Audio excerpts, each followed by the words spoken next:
Welcome to Career Tools. Discussing your mental health with your boss, part 3 of 4. This cast answers these questions. Should I talk about my mental health at work? How should I talk about my mental health at work? And how should I handle my mental health at work? One of my favorite trainings that we do is our in-person and virtual Effective Communicator Conference.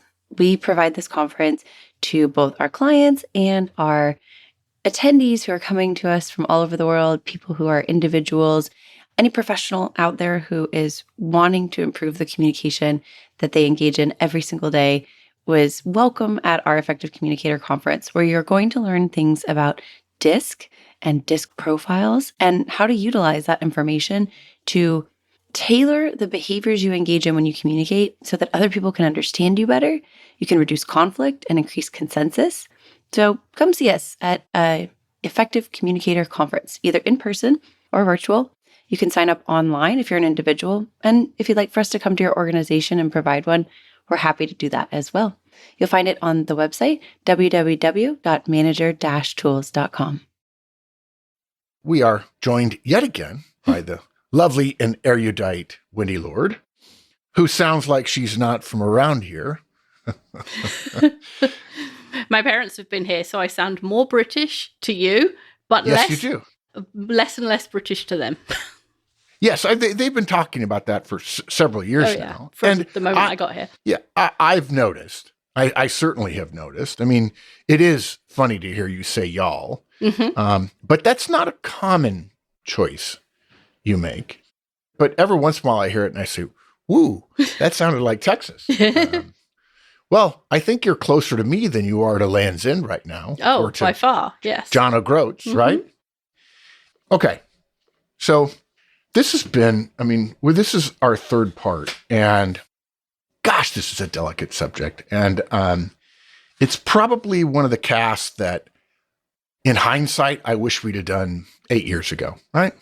Because it's so important. But the zeitgeist today makes this valuable.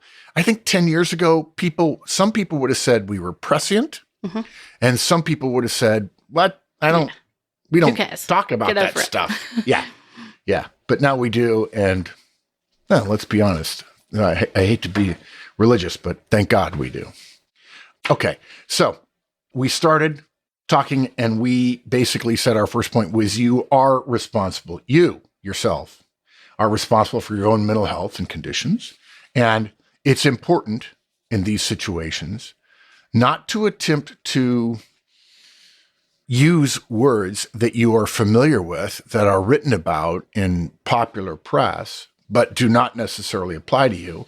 And that means you've got to get a professional diagnosis. You have to understand what a doctor would say rather than just how you wish to characterize things. The next part is one of Horstman's laws, which is there are no secrets. And you've also got to talk about understanding legal entitlements. Yeah, which is what we're going to do now about the rules about accommodations. And then we've also got carefully speaking to your boss. So, Wendy, you're saying there are rules about accommodations. We've actually already hinted at accommodations, so it shouldn't be a new topic. So keep going. Right. So disability access, or rules around disability access in most countries, means that you can ask and receive accommodations in order to help you do your job as well as anyone without a disability. And there's a website called AskJan, AskJan. Alpha Sierra Kilo. For those of you in the United States who don't understand British pronunciation of letters, that would be using the international phonetic alphabet. Alpha Sierra Kilo Juliet Alpha November. Ask Jan. Yes. I promise you, Wendy, that did not come across to an American in Nebraska as Ask Jan. I'm sorry. It's a really good website. It's very helpful. It's put out, I think, by the Social Security Department, but it is proper information, not, somebody made it up. And it has a list of potential accommodations by disability, by limitation, by work-related function, by topic, and by accommodation. So you can put in I have this disability, what are the potential accommodations? But you can also say, I'm doing this job, what potential limitations and accommodations could I have? And then it gives you a list of products or services and strategies for each limitation, which is really good. Yeah. A lot of them are incredibly basic. So, for example, one of the symptoms of bipolar disorder is fatigue, which it is a lot of mental health things. And one of the accommodations recommended is periodic rest breaks can allow an individual to move about, stretch, adjust their seating position, or modify how a task is completed. Breaks can be short in duration depending on an individual's need. Time used for breaks can be taken from already provided break, lunch, or made up so there's no impact on productivity. I don't think that most people would think that an accommodation for fatigue is, I think people would leap to, let me come in 2 hours later so that I can sleep a lot bit longer. Or, Absolutely. shorten my work day. I don't think most people would think, I'll just break my lunch up into 3 different 10-minute blocks because that helps me. Yes. We've talked about this extensively, you and I, and probably in hindsight, that's what led us to waiting as long as we did because we wanted to get it just right. And I think we edited these show notes many, many times. And I think many, many folks who are blessed with mental healthiness, which is a wonderful, wonderful gift, which most of us who are mentally healthy don't appreciate or understand. But if you have a moment where you're not mentally healthy, you do appreciate going back, right? The fact is, the thing that struck me there is not what people would jump to. It's the part at the end. So there is not an impact on productivity. Right. I would argue something else. You mentioned people coming in a couple hours late. That's a classic, by the way. Yeah. It happens. I just, I need, and here's what happens. Somebody self-diagnoses. By the way, self-diagnosis is a bit like, what's that phrase? Oh, military intelligence. It's I apologize because I did some of that in the Army, but it's truly an oxymoron. It's like the Jimmy Buffett song, "Burn That Bridge When We Get to It." All right, that may be Brooks and Dunn. It is, people come in 2 hours late, and part of the reason for that is they don't actually have a mental health problem. They have a sleep discipline problem. I cannot tell you the number of people who are going to bed at 1 and 2 in the morning because they say they're a night person and they believe that leads to stress in the morning. And so therefore, because of their behavior, they end up in a stressful situation, which causes them stress about their career and conflict with their boss because their boss is like, why aren't you ahead of schedule or why aren't you at least on schedule? Well, they're not going to say I was up until 2 a.m. playing Worlds of Warcraft or Minecraft or Fortnite or what have you. They're not. And so the actual cause of the issue is obscured. And interestingly enough, the way I found out about this was I had several people, it happened to be in Silicon Valley, but this problem obviously spread more broadly than that, that were saying to me that, hey, I'm not a morning person. And it was astounding to me that they didn't understand that organizations are built for morning people. Human beings actually are meant to be morning people. If you ever wonder about that, ask yourself why you turn off your lights when you go to sleep at night. That said, I then had the luck of talking to a couple of professionals who had young babies at home and were being breastfed at night. And the father or the mother was like, I'm completely gone. Suddenly I'm not a morning person anymore. Those conversations were happening. And I thought, oh, this is the exact same thing. It's a function of a behavioral change in their life or behavior in their life affecting the morning. And the people who had kids wouldn't dream of going to the boss and say, I need to come in 2 hours late. But the other people were co-opting, I've forgotten the politically correct or the popular way to describe this. Oh, I know, cultural appropriation. They were culturally appropriating something from the mental health community to make their situation sound better and say, people go to their boss and say, I need an accommodation. That's like saying I need a citation for speeding. Nobody says citation, which is what the police say. What we all say is, you got a ticket. Yeah. Okay. Or I need to be arraigned. no one says that because that's the language of the judicial system, and we live in the real world. So when I was listening to you and I saw that last bit about productivity, I thought, this is so good. Folks, if you're looking for, quote, an accommodation, unquote, because you believe your disability, which has not been diagnosed, somehow gives you an out for some level of productivity, the law is not in your favor. That is not how this system works. The law is not designed to reinforce individual freedoms at the expense of the organization. It is designed to accommodate you so that you can be as productive as anyone else. Because someone who has a legitimate accommodation and who is less productive will still hear about the less productivity in the performance review. And that is not a cause of action to go back to the company and say, but I'm being discriminated against. Exactly. Yeah. And I'm sorry, that took a very long time, but yeah, sorry. No, it was a good diversion, I think.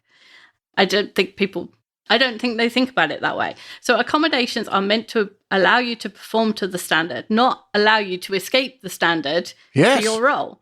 And to be realistic, the accommodations that you need may also limit other roles that you could be considered for in Absolutely. future. Both because the accommodations aren't possible in the role that you might want, or because there's an alternative employee who can fill the role without the accommodations. And it's perfectly legitimate for the company to say, we want this person. Yeah. I tell you another example, a career one that kind of shocked me. And that was the first one. And it's got to have been 30 years ago when I had this experience. It was actually in a foreign country, which I had assumed that their laws were quite different than the US. But in fact, there were so many threads of similarity that as a general rule, most people could make general assumptions that were effective or useful in a day-to-day way, unless you were a lawyer. And this person wanted to be a manager, and his job was a quite physical one in a warehouse, a combination manufactory and a warehouse. And he wanted to be a manager. Absolutely no question. He had the natural people skills, the technical knowledge. I thought he'd make a great manager. And unfortunately, he took me aside and said, hey, the boss is here and I'm wondering what I need to do. My only problem with being a manager, and part of the reason I'm so good at my job, is I love working in this cavernous manufactory. I love being outside and so on. And I'm quite claustrophobic, which, as it happened, was I was sensitive to, because so am I, although not nearly as badly as him. And he said, I can't work in the office that my boss or any of his peers work in. I couldn't work in there. I couldn't do it. I said, what about, and I was just trying to get a sense of the parameters of his difficulty. But again, undiagnosed. Mm-hmm. But he ended up, by the way, showing it to me. I watched him go into a small room and I was convinced. Mm-hmm. Either that or he's Laurence Olivier, the greatest actor of all time. I'm sorry, Tom Cruise or whomever you might choose, Harrison Ford. And I said, what if we took the windows out so there was no glass? He says, no, still, I couldn't go in there. And these were not cubicles; they were offices, but they were offices almost the size of cubicles, so small. I respected it. And he said, but I figure all I need to do is get them to knock down a wall and give me two offices, make it one. And I looked at him, I said, they're not going to do that. Mm-mm. And he says, why not? I said, because it costs money and takes time. And he says, well, they're going to have to. I'll sue them.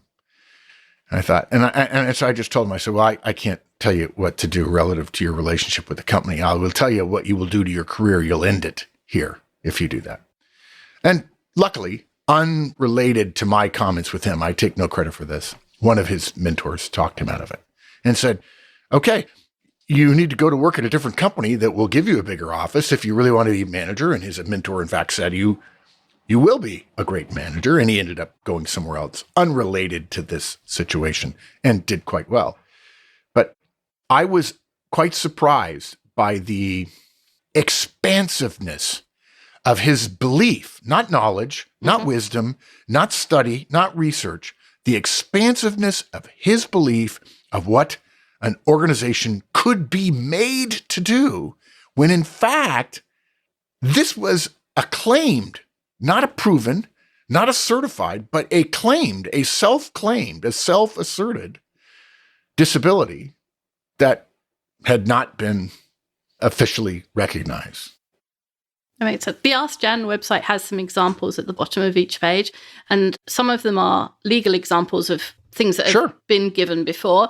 And it's surprising. It was surprising to me, and I vaguely know about this stuff, how limited a judge will accept accommodations. Yeah. And, to me, I have to tell you, I love the fact that there's a path to accommodations. Why would we not want more people in the workforce being as productive as they possibly can be? Human productivity is the great lever that has made the world, has lifted the world out of poverty. I think in 1980, some people are going to dispute this, and I may have my numbers a little bit wrong, but I'm not off by an order of magnitude. In 1981, 53% of the world's population lived in extreme poverty. In the last 5 years, that number is down to, I think, 19%. We're talking about billions of people lifted out of poverty. And they weren't lifted out of poverty by government edict. They were lifted out of poverty by human productivity, and usually by freedom and capitalism and individual rights and property rights and so on. But we don't have to make this political. So of course we want people in the workforce. Of course we want people to experience the joy of accomplishment, the joy of joining a team, the joy of collaborating with other people who care about what we're doing. And so there is a body of law, of legal scholarship and case law around this issue. But the common idea about what it is wrong, and that's why I'm so excited and talking too much in this cast. If you're not already, I'd like to suggest that you become a licensed member to the website. With a license, you receive written support materials that are associated with all of our podcasts, so even more content and other ways to consume it. As well, you get more communications from us. And the most exciting thing right now is that you'll get executive tools, which is really, really exciting. And in addition to that, you get more support from us, the team. If you're a licensee and you write in with a question, we'll be here to help you and answer those questions. Sarah and I are happy to chime in, let you know what the solution is, and get back to you on that stuff. So think about becoming a licensee. Licenses are $200 a person per year, and they come with all that extra stuff. So one of the things we want you to do is to research the extent and the recommended accommodations that Ask Jan or other websites tell you about, and just be careful of who the website is put up by. You mean lawyers might say that we can get you X? They might, yeah. And pressure groups, might say something. Oh, of course, sure. Non-governmental organizations, right? That are aligned to these concerns. Yeah. And we want you to do this because then you can have an educated conversation with your boss. And we're going to talk about that in a minute. But what we're not doing is recommending that you research your legal entitlements and then go into your boss and say, you owe me these things because I can have them legally. Well, that would be confronting your boss. Exactly. And I mean, how many careers do you hear? Oh, you know what? That guy, he's another example of a guy who confronted his boss, and boy, did it propel him to stardom. Yeah, that's actually not a theme in the world today. What's our line? Somebody just tweeted this back to me. What are you always saying, Mark? Tell your boss the truth, and the truth will set you free. Indeed. So we're recommending you do the research so you can have an idea of what would be reasonable and helpful rather than putting that burden on your boss. You don't go into your boss and say, hey, I have ADHD. What accommodations can I have? Because if your boss has no idea about ADHD, he has no idea what accommodations would help you. So you need to have done that research. If your boss is reasonable, they'll make reasonable adjustments. There's two parts to this. There's the reasonableness of them and then the reasonable adjustments. If you already know or believe that your boss go back. Wendy, I'm sorry, go back because that doesn't make sense to me. I'm afraid some people just heard what you said and say, I don't need to do that much research. I can just go and ask for some accommodations. And if my boss is reasonable, he'll make them or she'll make them.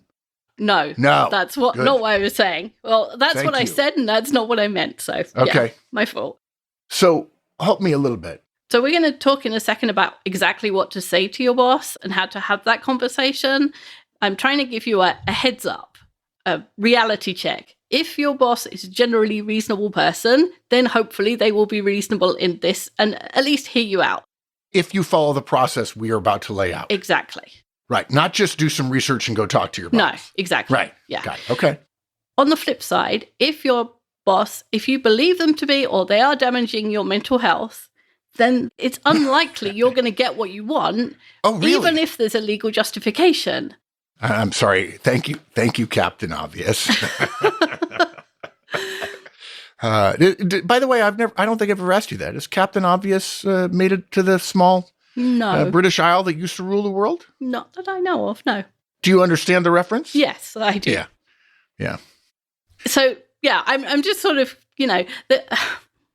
I think some people think that because they've done the research, because they're going to approach the boss in the way that we recommend, that boss is going to stop being a bully or stop, yelling at them or stop Yes. damaging their mental health in some way. And I'm sorry, that's probably not going to happen, because if that person is unreasonable in the first place, they're not going to listen to you. Yeah, exactly. So, but I'm assuming some people, we're talking about boss, I'm assuming some people are thinking, well, they're not talking about what's really important, which is going to HR. Right, exactly. So don't take this list of recommendations to HR and then just ask for those to be implemented. Going round your boss to HR Oh, not is good. never a good thing. And be judicious. Think about how important your job is to you. If it's the sole source of income for your family and asking for accommodations risks you being moved to a lower paying job or a lower opportunity part of the company, do you really need these accommodations? And I would harp on the word need there. I'll never forget the first time I saw this website. I think it was called Wanelo or Wanelo. Oh, yes, Wanelo. Wanelo. Want, it's a shopping site. Mhm. Want, need, love. And it's the old joke of no, need is like oxygen, darling, not like chocolate. Okay. And you're right, need. And I will tell you that I think people assume that they're entitled to these things. And employment law in the particular area of mental health accommodations is not what you might think. The bias is not toward an entitlement for you. And so I'm glad you mentioned that there would be risks associated with it. You might get what you want, but it might set you on a path that would put you into different situations depending upon the size of your company. If you work at a very small company, heck, in some cases, the kind of accommodations you want would put the company in the red. Mhm. And that's not to say that an accommodation might not be reasonable, but you have to be careful about what you're asking for and how much high dudgeon you go into the conversation with for the potential risk. And the other thing is not to assume that you will be the one who decides what you will or won't do and what these accommodations are going to be. Or that there will be a consultation process in which you are an equal seat at the table. That's not how it works No, either. that's not how it works. The company is obliged to make reasonable accommodations, but not necessarily the ones that you want or the ones that you think will be best for you. Yeah. They're also obliged to be profitable and treat everybody else equitably, or treat everybody equitably. Equally. Yeah. And so if your accommodations put more pressure on someone else in the team, then the company's like balancing the competing need of you and your coworker and profitability. And so it's a much more complex decision than perhaps the idea that I need an accommodation for my whatever gives the impression. And even just saying or just having a diagnosis for a mental health issue doesn't give you the right to get the changes that you want. Yes. Well, the rights here are fairly limited because there are multiple parties involved. Yeah, people talk about rights all the time. I happen to be a big proponent of individual rights. It's one of the most important concepts in the history of humankind. And the laws as they're written is you are entitled to these rights insofar as you do not use your right to infringe upon these same rights in others. Without civilization, life would be nasty, brutish, and short, as the saying went. And I don't think people understand that. And I think a company, an organization, a university, a governmental agency even, are a great, a focusing engine to help you understand, to bring into reality the idea that while it is, at least in the United States, legal and actually guaranteed right to petition your government for the redress of grievances, I think that's actually the wording in the Constitution, that when we say that, that's your political relationship with your government, which you have the power to elect and unelect. That is a very different thing than being part of a corporate organization or even an organization of the government, an employer, because now it's one thing to think about one person's impact on 350 million people in the United States. It's another thing to think about one person's accommodations as it relates to the team around them, which is where the epicenter, you will be the epicenter, and the people closest to you will be affected the most by it. And you have to be careful about being, I've said this a lot lately for some reason, penny wise and pound foolish, getting what you want, but in the end, maybe not doing yourself a service. We want you to be accommodated, provided you have a legitimate disability. But getting to a legitimate disability is harder than most people think. It's not simply because you feel a certain way. And there will be impacts, as there always are. I think there are thousands of movies about unintended consequences. Yes, there are. Thanks, folks. That's part 3. You can see I went on and on. Come back next week for part 4, which is a wrap-up. Part 4 of 4. See you then.